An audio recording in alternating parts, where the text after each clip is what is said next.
From WisPolitics in Madison, you're listening to Capitol Chats.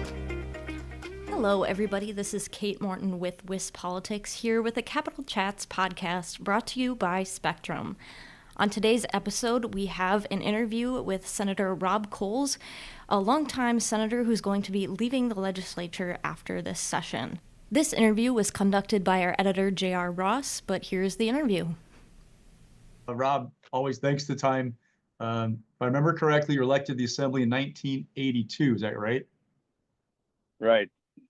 So, and when I first came, sworn in, and I think it was January 5th, 83. A few days before that, the first sitting legislator that I met came up to visit me was Representative Dave Prosser. And later today, I'm attending his funeral. He was a great legislator, great judge, and things go full circle. But I've been thinking about him and, thinking about when I was first sworn in, my parents were alive. It was a big deal for our family, and I hope I made him proud. well, I wanted to ask first, kind of looking at the big picture, what's changed in 40 years? I know it's a big question. It's a lot of time, but what's so different now compared to when you first started this job 42 years ago?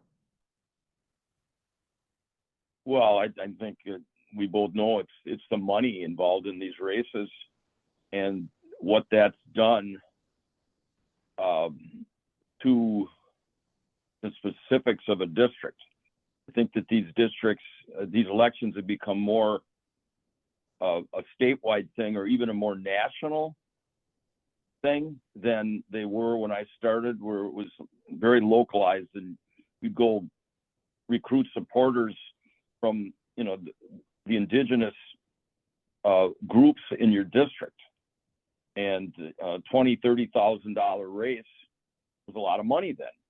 Now that's a joke. I mean, it's millions of dollars. Look at what happened to some of these state Senate races this time. But it was definitely a more one-on-one situation. You go out and try to convince people that you were the person to get elected, and you talk to the different groups. And there were a multitude of venues for debates, and all that's gone, unfortunately. In this latest round of elections, I kept all the flyers from the different candidates, and a lot of the issues that were in these flyers had nothing to do with state assembly or state senate. They were essentially national issues. So I think that's confused things. Another thing that's very significant that I think has damaged the system is that the newspapers are basically gone. Yeah. And there was a time when the newspapers would cover these races in depth, multiple stories for the Green Bay Press Gazette, as an example here for me in Green Bay. And so people really had a good handle on what you were about and what you plan on doing. That's gone. I mean, there were, I think, 15 reporters down there when I started. I think there might be 2 now. And there's very, very cursory coverage of the state legislature. So what's happened is that it becomes just nationalized. And people don't know as much about the state. Go ahead. I was going to ask you about that because I've noticed too that there are fewer reporters. There used to be an Appleton reporter, a Green Bay reporter, one for lead newspapers covering lacrosse. So has it also made it harder to connect to constituents because you don't have like the Green Bay paper localizing the big story by getting your quote in there, those kinds of things? I think that's played a role in it. Sure. I mean, I can remember when we had the Green Bay reporter, and they were in and out of our office all the time, not necessarily to interview me, but to find out what's going on. They were trying to find out, hey, what's happening with this issue or that issue, and then they would investigate it. And constantly we would refer reporters like Scott Hildebrand, and there were I'm drawing a blank at the Appleton reporter just at the moment. Cliff. But and then they would go out and find out about the story that I'd heard about because I'm talking to all my caucus members all the time. So that's gone. So I think there's really a dearth of information about the legislature. What's happening in the legislature is very hard to find out. I mean, if it wasn't for WisPolitics and Wheeler, it would be almost zero. So you're filling a gap to a certain extent, but it's still not sufficient, in my opinion. You've got to have these local reporters that do thorough stories on issues, and we're not getting that. Well, it's been a big change. I remember how many more reporters there were when I got started in 2000. It's not the same. Now, it's good for us in a way, right? Because we're providing information you can't find elsewhere. But yeah, it's tough to walk in the door and see that many fewer reporters than there was 25 years ago.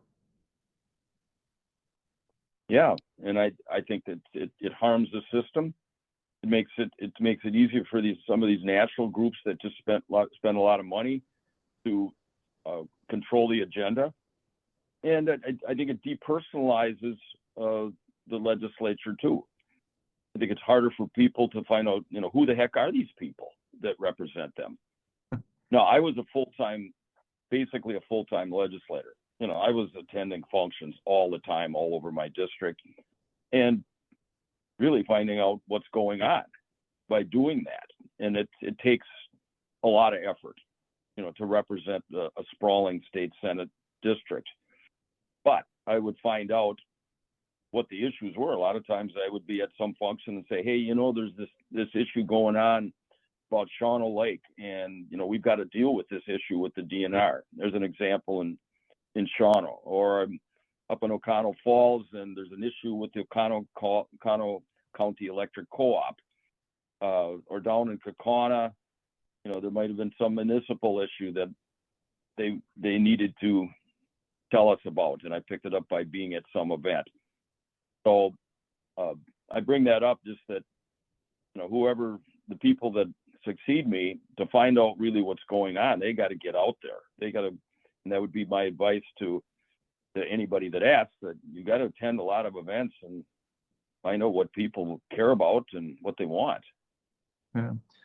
No, obviously you weren't anticipating new maps being kind of approved in the middle of this term when you ran the last time. I'm kind of curious, how did you think you were going to leave? Did you have in your mind, what the goal, if you could leave on your own terms, when you were going to leave and how, when you wanted your career to wrap up? Well, I was thinking of running one more time, but when I started putting everything together and the district changing so much and possibly having to get new housing, I thought it just didn't make sense for me to take on a mortgage. And, time runs out, even though I've been fortunate enough to stay in good health through my career, and I'm leaving in good health. Did it make sense at 74 years old to run another time and then leave at 78? And I just decided it did not make sense, and it was time for me to do some things for myself. Well, I don't want to spill any secrets here at the end, but I would once in a while walk into Mike Ellis's office back in the day, and there'd be you and Sheila Harsdorf. I'd see Neil Kedzie once in a while, Dale Schultz. A lot of your contemporaries have gone. Luther Olson. Yeah. Joel Leanne, Margaret Farrow, Don Stitt. And they're all gone. And, that's another part of this, my decision making. All my friends when I first came in, they're all gone. Senator Petrusky and I became great friends. I keep in touch with Luther and Dale, and I plan on keeping in touch with Joan, Dewey, and there's a few others. But the ones I originally came in with, I was the youngest person.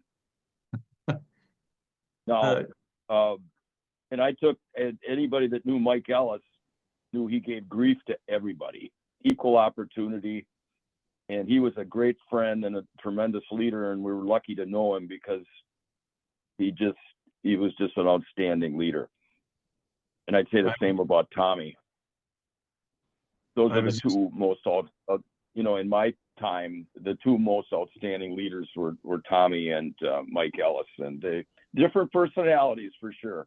Yeah, I was just recalling the lessons that Mike Ellis taught me about how to actually count what the spending increases in a budget or the revenue increase to calculate it properly the other day when the November 20th report came out from DOA. But that said, a lot of lectures about that chalkboard.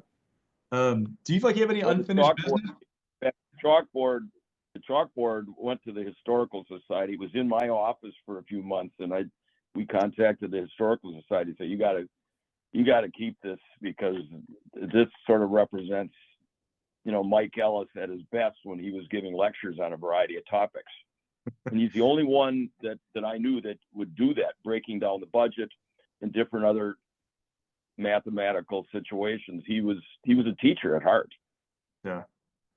Well, after all these years, do you have any unfinished business before you leave? Oh, there's always unfinished business.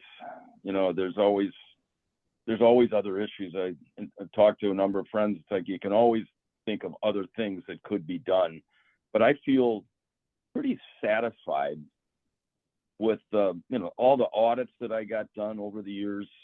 We probed a number of different things and made government more efficient, and pushed the agencies to follow the law where the audit bureau would find that they weren't following the law. And all the natural resources and energy issues that I did, I feel pretty satisfied with the body of work. And but there comes a time when you got to leave, and my time will be in a few weeks. Do you have like a list of you think your biggest accomplishments were from that career? I would say I really feel the biggest thing, aside from natural resources and energy issues, I really think the thing I'm really the most proud of is taking on the system and this whole issue of good budgeting versus what I would call bad budgeting. And it really started getting off the track right after Tommy, and they started using all these tricks to balance the budget. Now, there's still a few of those left in the system, but we have made some progress in the last budget using some of the one-time money. But that's the whole issue of accurate budgeting is something that I'm satisfied that I took on. In the natural resources area, I've got a long list of accomplishments that would bore you, but being so involved with a whole bunch of water quality issues, do have a list. Being involved in acid rain way back when Governor Earl was there, and all the non-point stuff that we did, the plastics, trying to get the bits of plastics out of the water systems, being really deeply involved in the Great Lakes Compact. In the energy area, we took the lead to try to save the focus program. We ended up doing a committee bill, rather than just with my name and other legislators' name. And this is when Governor Doyle was taking money from the focus program. So we enhanced the focus program dramatically, and then protected the money by putting it at the PSC. Excuse me. And we think that may have avoided 4 power plants over the last 15 years with all those efficiency incentives that are in the focus program. But those are, some of the big ones. And, I'm really satisfied that I took on the utilities. I think we've got a big problem with high rates. And the utilities are whipsawing not only the governor's office, but the legislature. And that is a disappointment in my mind, maybe the biggest. the way the utilities control the agenda and get virtually everything they want. So, but those are some things. There's many other things, but I'm really satisfied that I had a chance to serve. I know that not everybody does. There's a lot of people that try to serve and they've got a strong commitment, for this issue or that issue. But I was given a chance, and my constituents elected me a bunch of times, and hope they're happy with me overall, because I worked real hard, and I worked to have balanced budgets, to try to control property taxes, and I got a lot done in the energy, natural resources conservation era. And I would say of all the things that I'll miss most would be, working on those issues, because I always had a staff that was good in those issues, that was talented, and helped me get those things done. Do you have a favorite story or favorite memory of being on the floor or in a committee or your time in the legislature?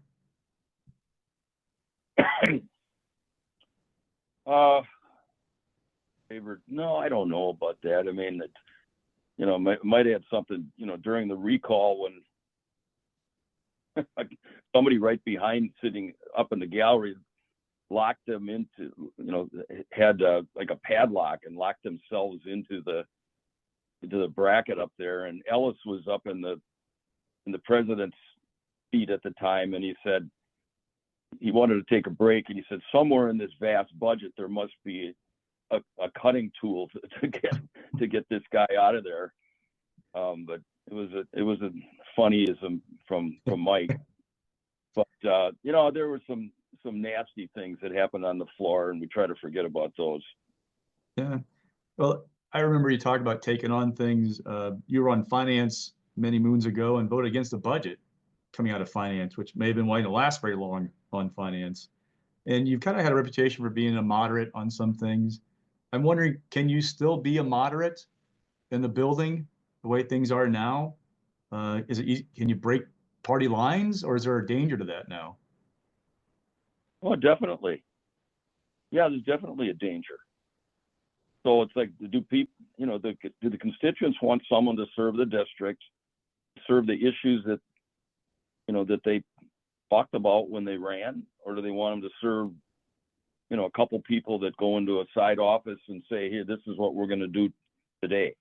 I think they want them to serve the people of that district, or the people of the state, and that's what I tried to do. So yeah, I bucked the trend on a few big issues, but I feel comfortable with that. Now, the reason, perhaps it's hard to know exactly why I'm not on finance. It could be because I made a nuisance of myself talking about the good budgeting, but we've made progress on those things. So overall, and yeah, you can't be afraid to lose a committee appointment because of your principles. And yeah, I've lost a few because I've stuck to what I believe in, and the vision that I talked about in the district. Did you ever feel pressured to toe the party line, or threatened that if you didn't do X, Y was going to happen, and that ever influence how you voted? Yeah, there were some threats, and I think it, but I tried to ignore that and just stick to principles. I can't say that I always did, but I would say in big issues that I did. I think it was important to point out the problems of structural deficits and the implications of that. And there's still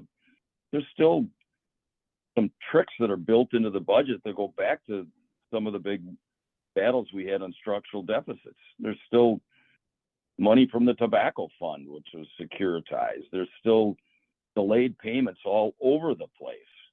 And by the way, that $4.5 billion that's talked about, Yep. if you paid the bills on time, and the Fiscal Bureau would verify this, and before they started using those tricks from years ago, that number gets cut in about half.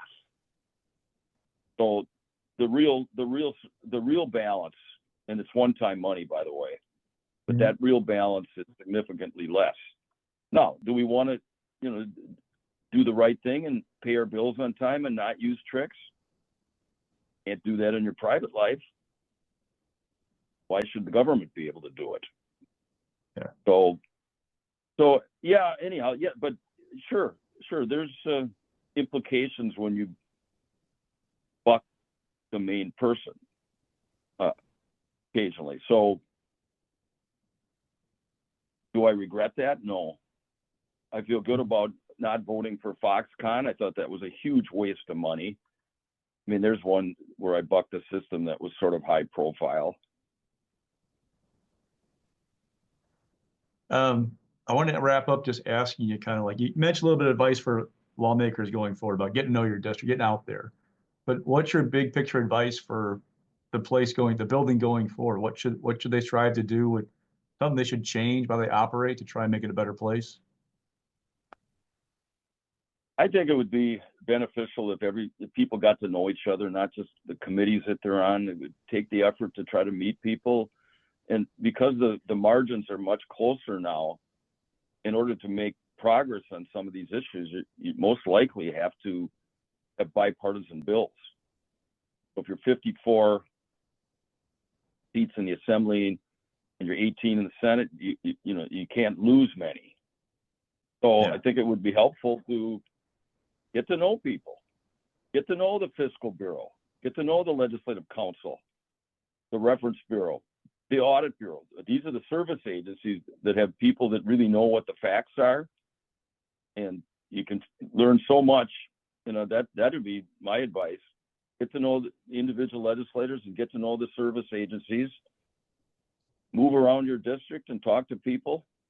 Find out that a lot of them may have voted for you, but they don't even know who they voted for, so they need to get to know you if you're a new person. So, and you know what? It takes a lot of effort to do that. Senate seats, about 178,000 people. You got to spend considerable time moving around, attending functions, knocking on doors for people to have an idea, like, who the heck is this state senator that represents us? Yeah. A lot of them don't even know who their congressman is. So those would be some of my comments on that. Great. Well, Rob, we really appreciate talking to us. We wish you luck and everything post legislature. Okay. Well, you too, JR. And I think you provide a great service there. Thank you very much. Great. Merry Christmas. All right, everyone. Thank you for listening to this week's Capitol Chats episode. For now, I'm Kate Morton. Thank you for listening to WisPolitics Capitol Chats podcast, brought to you by Spectrum.